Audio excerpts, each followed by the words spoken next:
الأسعار في المساء، كاين تحرك في أسعار الأورو. شحال راه يدار الأورو والدولار والجنيه الاسترليني، وين راهم رايحين؟ رايحين يستمروا بالسعر الحالي ولا رايحين يتبدلوا في الأيام الجاية؟ صلوا على النبي عليه أفضل الصلاة والسلام. ديروا لنا الإعجاب والاشتراك في القناة متابعينا باش توصلوا بكل جديد. متابعينا كما عودناكم نبداو بالتوقعات وكذلك واش راه صاري في السكوار ونختموا بالأسعار في النهاية.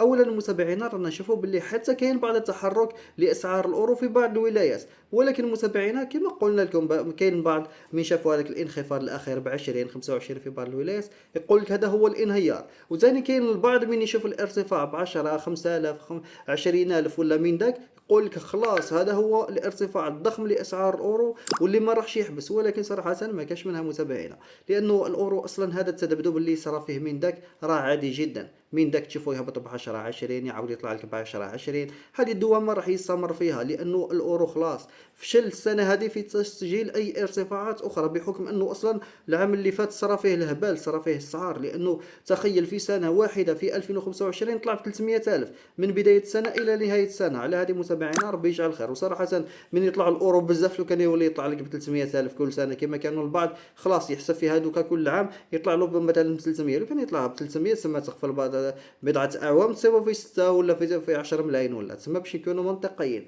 الأورو راه من داك من يسجل حاليا حتى وتصرى له كاش انخفاضات ولا يهبط شوية ومن بعد يزيد يطلع شوية، هو مستمر في هذا التذبذب. ممكن حتى الشهر الجاي ثاني وراح يصرى له نفس الأمر، ومن بعد نديروا لكم توقعات على المدى المتوسط والبعيد. أما في الفترة الجاية في الأيام الجاية ولا الأسابيع الجاية ما راحش يشهد تغيرات كبيرة، ما عدا أحيانا بالعشرة 20. أما حاليا 100 جنيه متابعين 100 جنيه استرليني يشريوها عليك اولا ما في العموم 3 ملايين و110، والبيع 3 ملايين و140. و100 دولار يشريوها عليك حاليا 2 ملايين و370، والبيع 2 ملايين و3 عفوا غلط يشريو عليك 100 دولار 2 ملايين و370، والبيع 2 ملايين و390. و100 اورو يشريوها عليك في السكوار في العموم 2 ملايين و740 الف حتى 2 ملايين و750، والبيع 2 ملايين و760 65.